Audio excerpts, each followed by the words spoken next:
Here's why I gave up on gentle parenting. From the time my youngest was born, I tried to be the perfect, enlightened version of a modern parent who was doing it differently. I vowed that my son would feel safe and emotionally expressive in his feelings so that he could grow up confident in himself, in his relationship, and in the world around him. And thus, I tried gentle parenting. Gentle parenting began as a response to the so-called strict, authoritarian kind of parenting that a lot of millennial parents grew up with. In its intentions, gentle parenting wasn't about a lack of boundaries or letting the kids run wild or not having any rules or structure.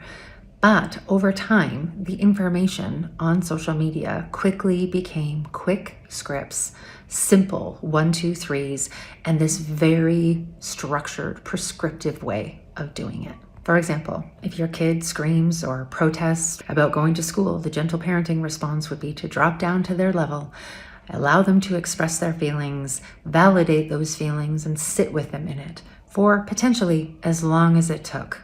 It really did seem like everything I would have wanted to be as a parent and the things that I wanted for my kids. And in the beginning, it was kind of easy. But as my kids got older, it got harder and harder to do and facilitate. One day, my son refused to leave daycare. He wanted to stay. He was not happy about seeing me.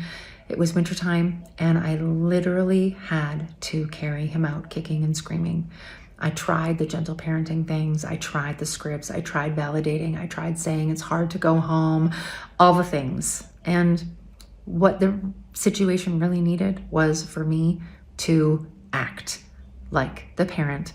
Not mean, not unhealthy, not belittling, but me to act like the parent who was in charge. The gentler I got, the more disciplinarian my husband had to become because my children realized that I would bend, I would fold, I would do the thing.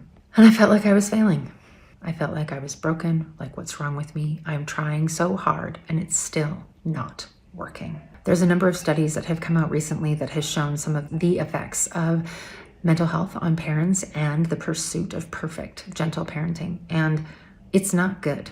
The empirical evidence is that parents are stressed.